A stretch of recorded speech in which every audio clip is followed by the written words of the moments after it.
Okay, today we are going to do a reading for Virgo. Sun, Moon, Rising, and Venus. Since this is collective reading, take what resonates with you and leave the rest for someone else. The energies can be reversed. So if this resonates for your partner more than you, that's perfectly natural. Okay. Let's get started. All right. So the center of your reading, we have the Six of Cups crossed with the Lovers.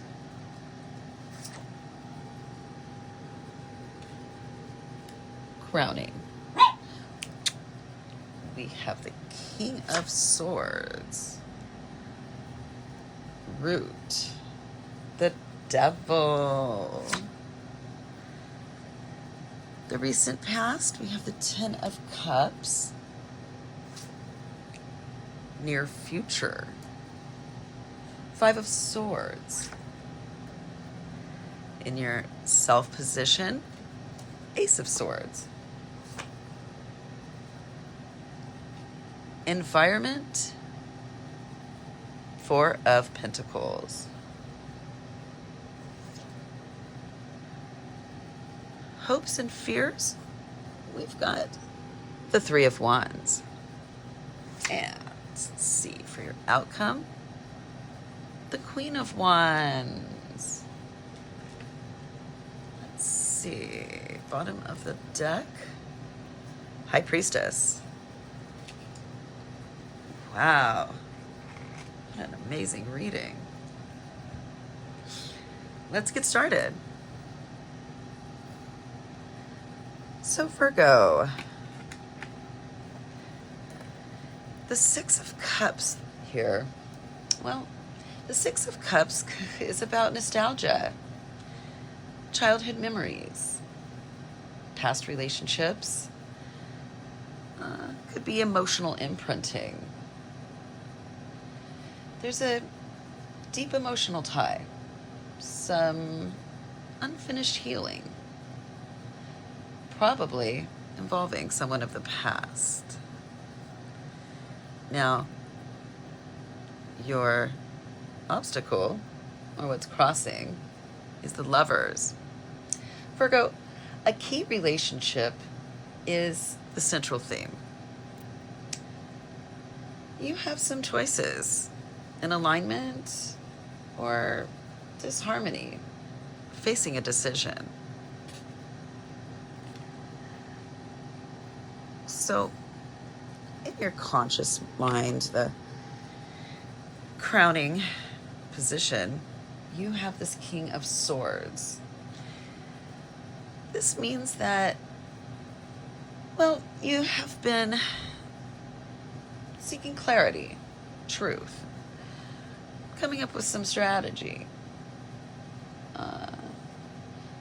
You might have some remaining detachment to think clearly, some communication or boundary setting. It's interesting. Well, in the root position, we have the Devil. This could represent attachment.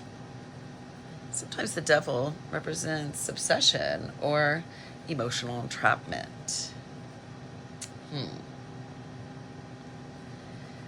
You might be caught in some kind of seductive pattern of the past. Well, in the near past, this Ten of Cups is happiness. Perhaps you were chasing a dream of happiness that's been sort of idealized beyond reality.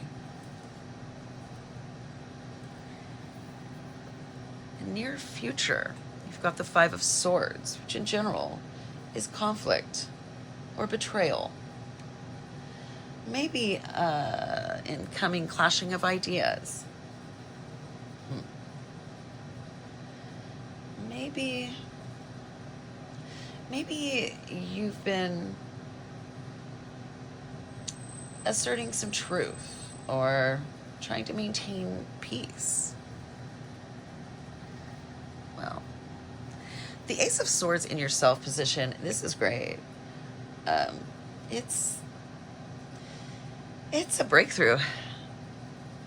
The Ace of Swords means that you're like mentally sharp, like seeking an inner clarity or closure.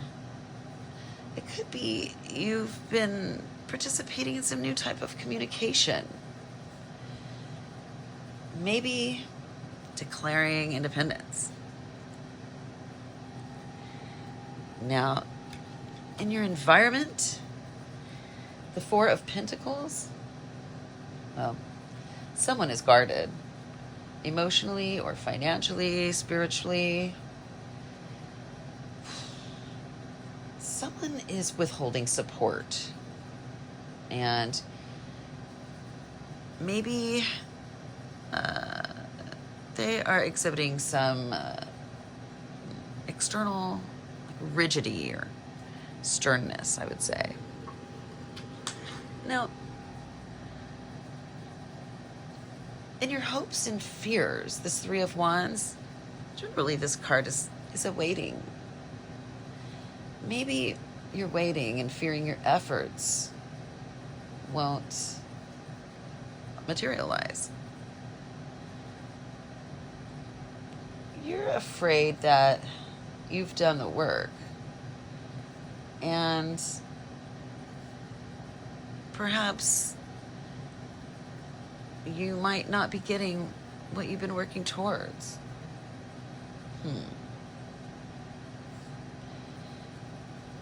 Well, trust that it's all going to come in divine timing.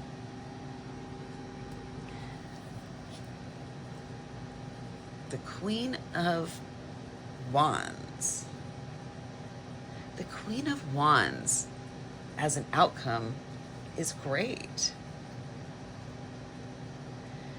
You know, the Queen of Wands is magnetic and fearless. She's empowered. It looks like you're stepping into some visibility, stepping into your purpose.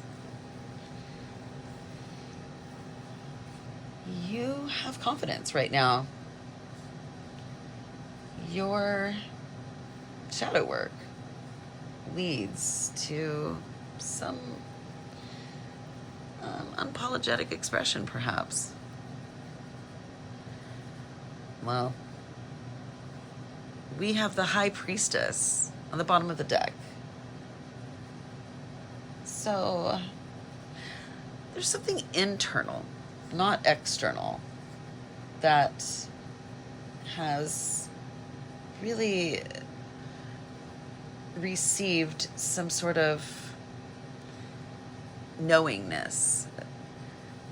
There's some intuition that you have been following, and that's not a bad idea. We should all follow our intuition.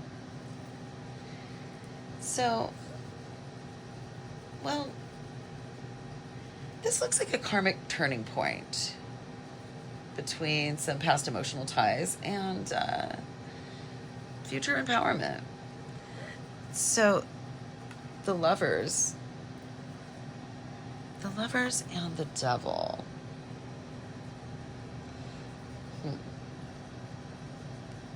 This means that temptation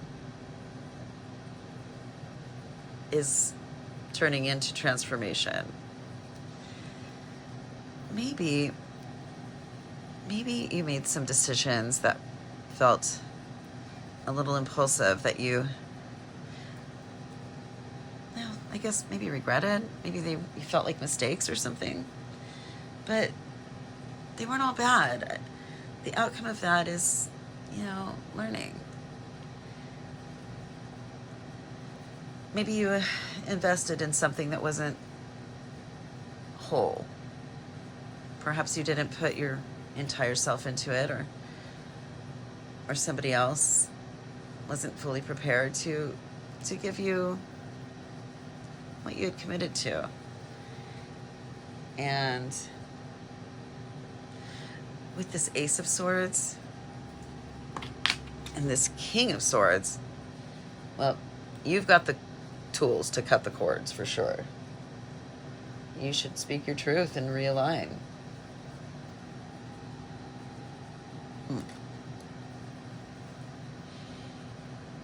This conflict that led to clarity,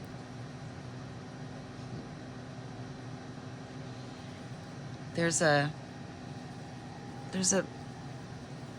self-empowerment, a sovereignty that's coming through. There's a reckoning. Something really unexpected is going to come of this. And your life is forever changed. You will not see things the way that you saw them in the past ever again. Wow, Virgo. I want to pull from the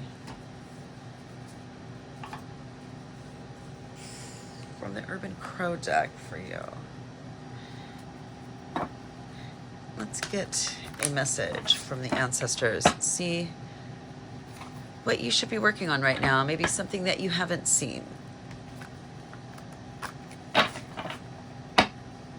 What does Virgo need to know?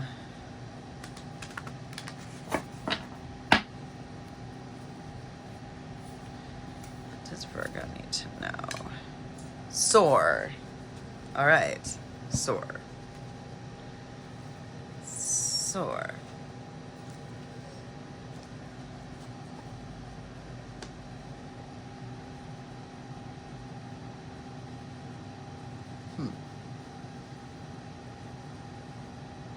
Have the confidence to fly.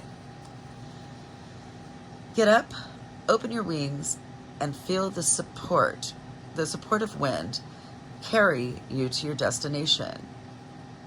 There are no obstacles in your way now. And now is the time to move. Conjure up the courage and take action.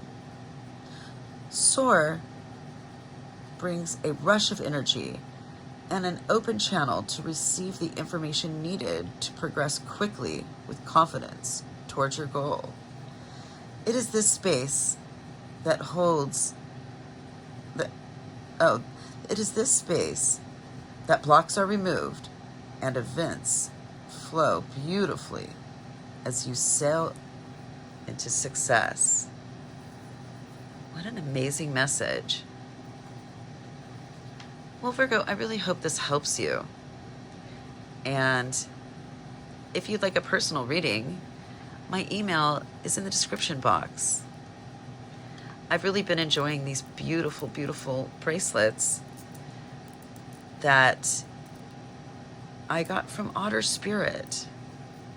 They have been kind enough to give me a discount code for you, Shaolin Shadow Tarot 20, if you would like to get some of your own. I've been pretty financially abundant with this adventuring